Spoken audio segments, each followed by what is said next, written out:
YouTube, what's going on, guys? Welcome back. We are here for Friday's edition at the Bettor's Edge, and there is so much going on in college hoops, in the landscape of college hoops right now. We have the conference tournaments, we have upsets, we have massive discussions on the bubble going on.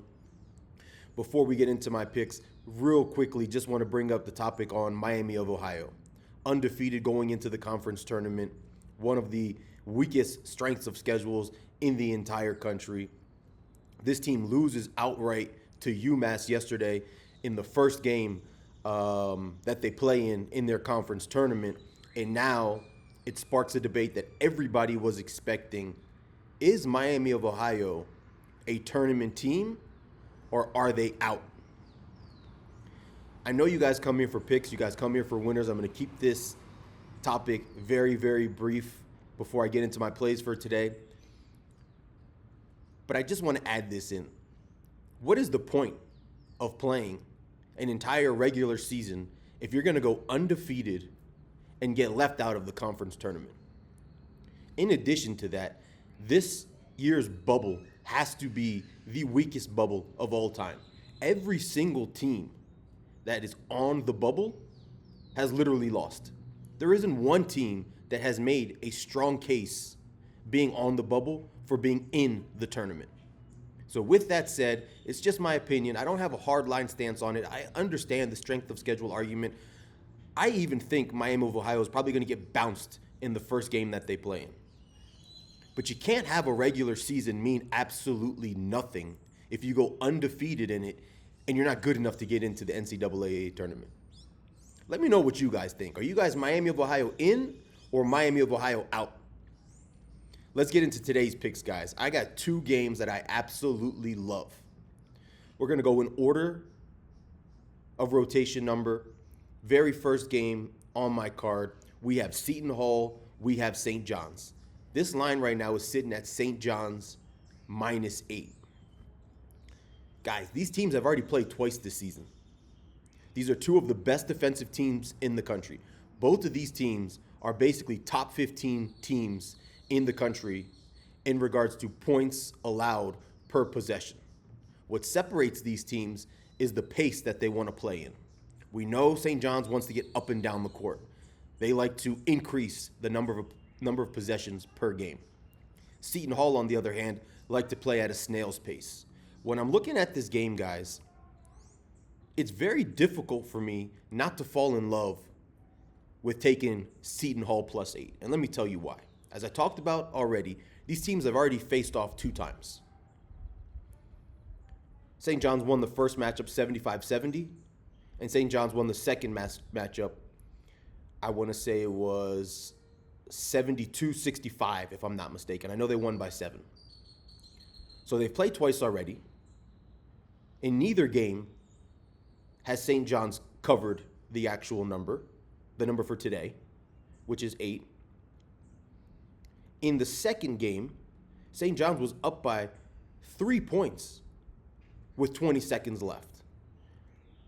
In my opinion, St. John's has no business whatsoever being favored by 8 points in this game.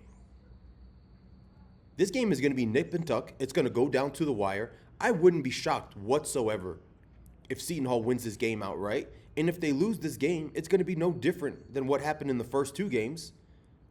They might lose this game by 5 or 6 points.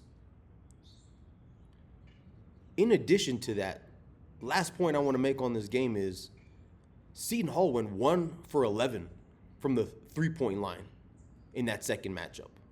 You have to expect them to shoot the ball a little bit better than that. And on top of that, St. John's was over 50% from the floor in that second game. You also have to expect a little bit of reduction to the mean in that regard because of how good Seton Hall is defensively. This is a no-brainer for me. It's a 20-star play. Give me Seton Hall +8 points. Second game on the card that I love just as much as Seton Hall. We're going to the Big 12 tournament. I've been talking about this team all season long. We have the Iowa State Cyclones. We have the Arizona Wildcats. Right now, this line is sitting at Arizona -4. This is a revenge spot for Iowa State. We saw this matchup not too long ago. Iowa State got absolutely blitzed in Tucson by Arizona.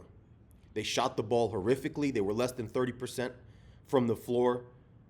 Three-point shooting was abysmal in that game, and they lost that game by 16 points. We know this Iowa State team right around the time after they beat Houston at home. They went through a very poor stretch of play, including that game in Tucson. We're now starting to see this Cyclones team round back into form. And when you're seeing this team play at their absolute best, you see the types of performances that we've been seeing the last handful of games from this team. Blowing teams out of the gym, winning by 20, 30, 40 points, shooting lights out from three. By far, this is the best shooting team in the conference, not only all season long, but absolutely on these crazy courts that they're playing in the Big 12. I know they're changing the courts today. Hopefully that doesn't have a negative effect on this Iowa State team. But this is a Final Four type of team in Iowa State. I know Arizona, you can make a very strong case that they're also rounding back into form.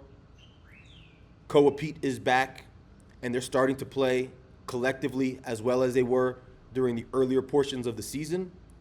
I just think Iowa State has way too much shooting power to be getting 4 points in this spot. This is a nip and tuck game. It's going to go back and forth. It's going to go down to the wire. I think Iowa State wins this game outright. I wouldn't be shocked if they win this game. I don't want to say convincingly, alluding to maybe double digits, but I wouldn't be shocked if they win this game by 6, 7, 8 points. If they shoot the ball lights out like they're capable of doing, they're going to win this game. Give me Iowa State, another 20-star play, plus 4 points. If they don't win this game, I expect it to come down to the wire and be a one-possession game, win or lose.